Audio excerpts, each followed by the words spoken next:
Income के change होने की वजह से जो इफेक्ट आएगा डिमांड के ऊपर, उसे हम क्या कहते हैं, इनकम इलास्टिसिटी ऑफ डिमांड। इसकी डेफिनेशन क्या है? It is responsiveness of demand of good A due to change in price of good B. उसको निकाल लेंगे तो वो हमारे पास किसके इक्वल आ जाएगा? तो हमारे पास जो हमारी न्यू इनकम होगी, जो change income elasticity of demand का। अस्सलाम वालेकुम everyone, I hope you all are doing great. This is me Aniva Nawaz. तो पिछली वीडियोस के अंदर हमने स्टार्ट किया था इलास्टिसिटी ऑफ डिमांड के टॉपिक को, जिसके अंदर हमने प्राइस इलास्टिसिटी ऑफ डिमांड को डिटेल में पढ़ा था। उसके डिफरेंट जो मेथड्स हैं इलास्टिसिटी ऑफ डिमांड को मेजर करने के, उसके अलावा हमारे पास डिग्रीज या डिफरेंट सिचुएशंस जो होती हैं इलास्टिसिटी ऑफ डिमांड की, उनको हमने डिटेल में देखा था। तो आज की वीडियो के अंदर हम जो है देखेंगे जो इलास्टिसिटी ऑफ डिमांड की डिफरेंट टाइप्स हैं वो कौन कौन सी हैं। तो सबसे पहले हमारे पास आ जाती है प्राइस इलास्टिसिटी ऑफ डिमांड। तो प्राइस इलास्टिसिटी ऑफ डिमांड को हम ऑलरेडी डिटेल में पढ़ चुके हैं पिछली वीडियोस के अंदर।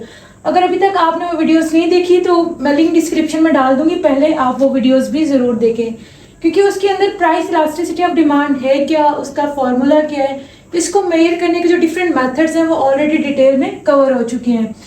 तो एक दफ़ा हम सारा रिवाइज कर लेते हैं कि प्राइस इलास्टिसिटी ऑफ डिमांड होता क्या है, उसके बाद हम नेक्स्ट जो इसकी डिफरेंट टाइप्स हैं उनको देख लेंगे। तो जो हमारे पास प्राइस इलास्टिसिटी ऑफ डिमांड है उसकी बेसिकली डेफिनेशन क्या है? It is the responsiveness of demand due to change in price. मतलब प्राइस के चेंज होने की वजह से डिमांड के अंदर जो चेंज आएगा उसको हम क्या कहते हैं? Price elasticity of demand. अगर तो हमारे पास 10% चेंज आएगा प्राइस के अंदर, तो कितने परसेंट चेंज आएगा डिमांड के अंदर, उसको हम किस में देखते हैं? Price elasticity of demand. क्योंकि इसमें बेसिकली हम देखते क्या है, प्राइस के चेंज होने की वजह से कितना चेंज आएगा हमारी डिमांड के अंदर किसी भी गुड की। तो ये सारा कॉन्सेप्ट जो है प्राइस इलास्टिसिटी ऑफ डिमांड का है। इसमें हमने जो डिफरेंट मेथड्स है इसके मेजरमेंट के, जैसे परसेंटेज मेथड हो गया, arc elasticity method, total expenditure method, उसके अलावा जो लास्ट था हमारा मेथड पॉइंट इलास्टिसिटी मेथड था। तो इन चारों मेथड्स के थ्रू हम already price elasticity of demand को डिटेल में पढ़ चुके हैं। तो जो नेक्स्ट टाइप है हमारे पास इलास्टिसिटी ऑफ डिमांड की, इनकम इलास्टिसिटी ऑफ डिमांड है। तो इनकम इलास्टिसिटी ऑफ डिमांड के अंदर बेसिकली क्या होता है, इसकी जो डेफिनेशन है, it is responsiveness of demand due to change in income.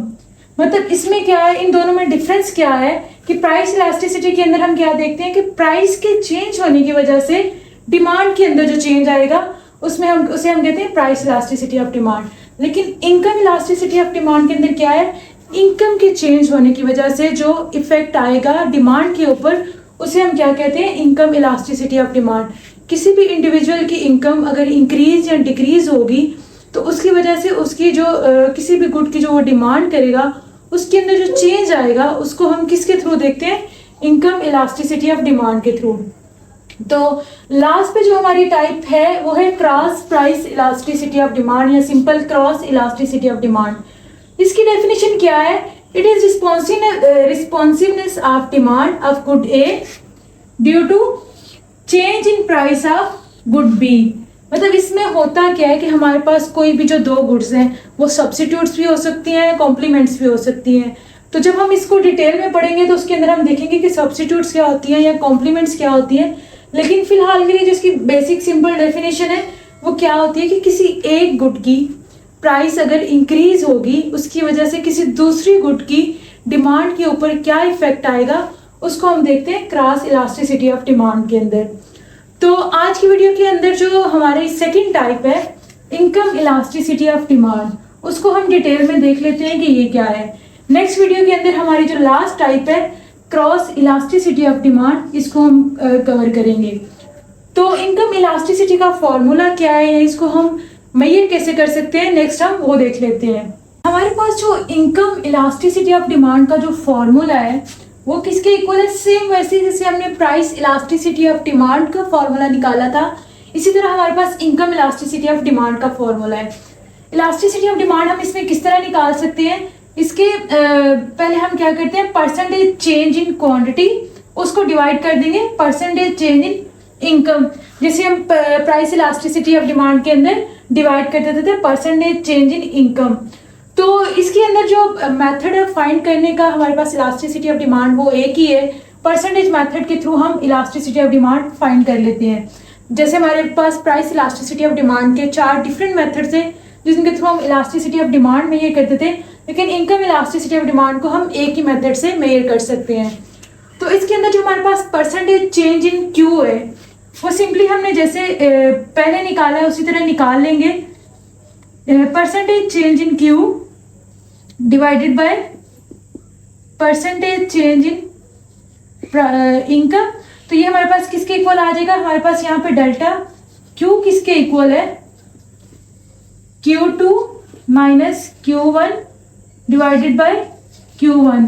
तो यहाँ पे जो हमारे पास Q2 है ये हमारी न्यू क्वांटिटी डिमांडेड होगी, Q1 जो हमारी ओल्ड क्वांटिटी है, और इसको हम डिवाइड कर देंगे ओरिजिनल जो हमारी ऑलरेडी पहले क्वांटिटी थी उस पे। तो ये हमारे पास आ जाएगा डेल्टा Q। तो सिंपली हम इसको किस तरह लिख सकते हैं, ये जो हमारे पास परसेंटेज डेल्टा Q है इसको सिंपली हम लिख सकते हैं delta Q divided by Q। और इसी तरह हमारे पास हम परसेंटेज जो हमारी इनकम है, चेंज इन इनकम, उसको निकाल लेंगे तो वो हमारे पास किसके इक्वल आ जाएगा। तो हमारे पास जो हमारी न्यू इनकम होगी जो चेंज होने के बाद आएगी उसको हम रख लेंगे I2 minus I1 divided by original income जो कि हमारी I1 के इक्वल है। इसी तरह सेम वैसे ही हम क्या करेंगे, I2 माइनस I1 को ले लेंगे delta I divided by I। तो अब हम इन दोनों को डिवाइड कर देंगे, जो हमारे पास परसेंटेज चेंज इन हमने क्यों निकाला है और परसेंटेज चेंज इन I। तो ये हमारे पास आ जाएगा delta Q divided by Q delta I divided by I। अब हम इसको फर्दर जब सिंप्लीफाई कर लेंगे तो ये हमारे पास किसके इक्वल आ जाएगा, delta Q divided by Q multiply by delta I divided by I। इसको जब हम मल्टीप्लिकेशन के अंदर चेंज करेंगे तो मल्टीप्लिकेशन का जब हम साइन लगाएंगे नीचे ले आएंगे और हमारा जो डिनोमिनेटर है ये ऊपर चला जाएगा, क्योंकि हम साइन यहाँ पे क्या कर रहे हैं, चेंज कर रहे हैं। तो जो हमारे पास इलास्टिसिटी ऑफ डिमांड है, इनकम इलास्टिसिटी ऑफ डिमांड, वो किसके इक्वल आ जाएगी, delta Q divided by Q into I divided by delta I। तो फर्दर हम इसको इस तरह लिख सकते हैं, delta I is equal two into I divided by Q।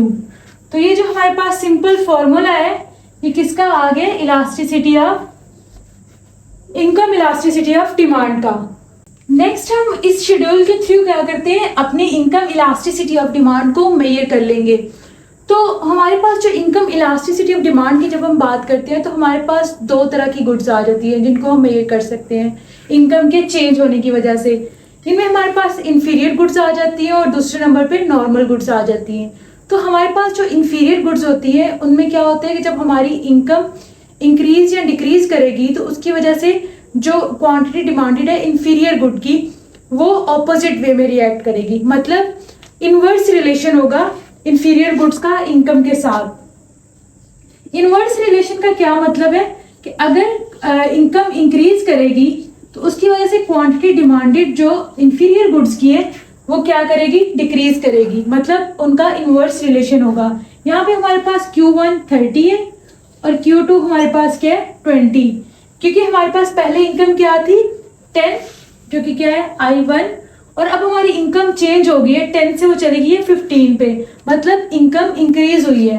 तो इनकम के इंक्रीज होने की वजह से क्वांटिटी जो इंफीरियर गुड्स की है वो क्या कर रही है, डिक्रीज कर रही है। तो मतलब ये हमारे पास इंफीरियर गुड्स हैं। तो इंफीरियर गुड्स का क्या होता है, इनवर्स रिलेशनशिप होता है इनकम के साथ। अगर इनकम इंक्रीज करेगी तो क्वांटिटी डिमांडेड क्या करेगी, डिक्रीज करेगी।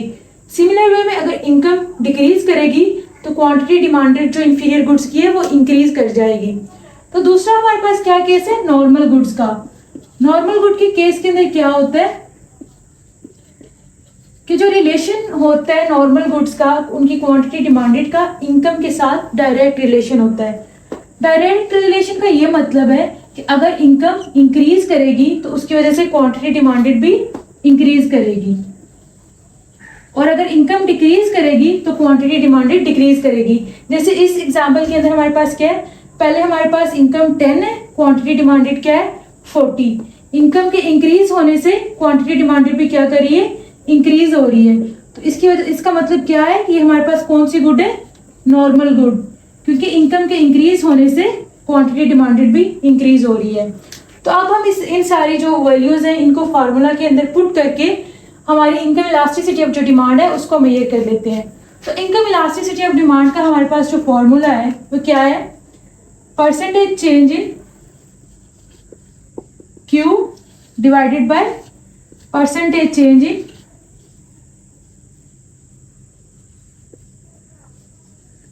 इनकम। तो सबसे पहले हम क्या करेंगे, परसेंटेज चेंज इन क्यू निकाल लेते हैं।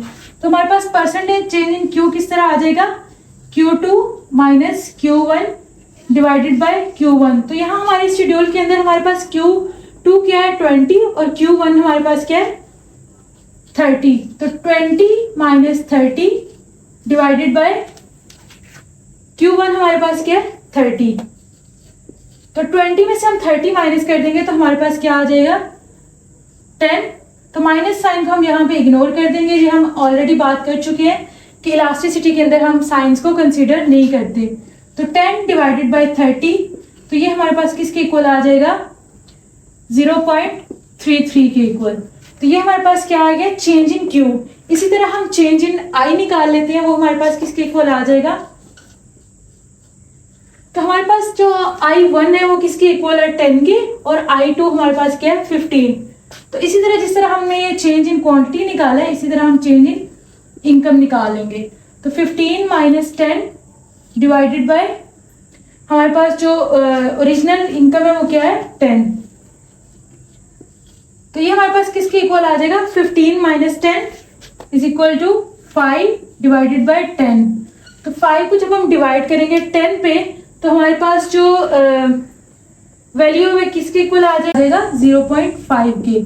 तो अब हमारे पास जो चेंज इन क्यू है वो किसके इक्वल है 0.33 के, और चेंज इन आई किसके इक्वल है 0.5 के। तो अब हम इनकम इलास्टिसिटी ऑफ डिमांड निकाल लेते हैं इस फॉर्मूला के अंदर ये वैल्यूज पुट करके। तो हमारे पास किसके इक्वल आ जाएगी, income elasticity of demand 0.33 divided by 0.5। तो आई गेस ये हमारे पास इज इक्वल टू आ जाएगी 0.6 समथिंग। तो ये हमारे पास जो वैल्यू आएगी ये आप कैलकुलेट करके देख लें, इसी के इक्वल होगी 0.6 समथिंग। तो ये जो हमारे पास ये वैल्यू आई है ये हमारी किसके दरमियान है, 0 और 1 के बिटवीन है, मतलब लेस देन 1 है। तो हम ऑलरेडी देख चुके हैं कि जब हमारे पास इलास्टिसिटी ऑफ डिमांड की वैल्यू लेस देन 1 होगी तो हमारी वो डिमांड क्या होगी, in elastic demand. In elastic demand का क्या मतलब है कि इनकम या प्राइस के चेंज होने की वजह से हमारी जो क्वांटिटी डिमांडेड है उसके ऊपर बहुत ज़्यादा इम्पैक्ट नहीं आता, वो बहुत ज़्यादा चेंज नहीं होती। अगर हमारी इनकम या प्राइस कोई भी चीज़ चेंज करेगी तो हमारी जो क्वांटिटी है उसके अंदर बहुत कम चेंज आएगा, माइन्यूट सा चेंज आएगा। तो इसे हम क्या कहते हैं, इन इलास्टिक डिमांड। तो इस एग्जाम्पल के थ्रू जब हमने इस इन वैल्यूज को पुट किया फॉर्मूला के अंदर तो हमारी income elasticity of demand less than 1 आई है। तो इसका मतलब है हमारी जो इनकम इलास्टिसिटी ऑफ डिमांड है वो क्या है, इन इलास्टिक है। तो ये हमारा इनकम इलास्टिसिटी ऑफ डिमांड का कॉन्सेप्ट था जिसको हमने पहले फार्मूला डिराइव किया, और फार्मूला डिराइव करने के बाद हमने इसकी जो डिफरेंट शेड्यूल्स थे उनके वैल्यू पुट करके इलास्टिसिटी ऑफ डिमांड फाइंड की है। इसी तरह आप नॉर्मल गुड्स की जो वैल्यूज हैं इनको पुट करके इलास्टिसिटी ऑफ डिमांड को फाइंड कर सकते हैं। तो आज की वीडियो के अंदर हमने इनकम इलास्टिसिटी ऑफ डिमांड के कॉन्सेप्ट को कवर किया है। नेक्स्ट वीडियो के अंदर इंशाल्लाह हम जो हमारी लास्ट टाइप है इलास्टिसिटी ऑफ डिमांड की, क्रॉस इलास्टिसिटी ऑफ डिमांड, उसको देखेंगे कि किस तरह किसी एक गुड की प्राइस के चेंज होने की वजह से दूसरी गुड की डिमांड के ऊपर उसका इम्पैक्ट आता है। तो आज की वीडियो के लिए इतना ही। अपना बहुत सारा ख्याल रखिएगा। अल्लाह हाफिज़।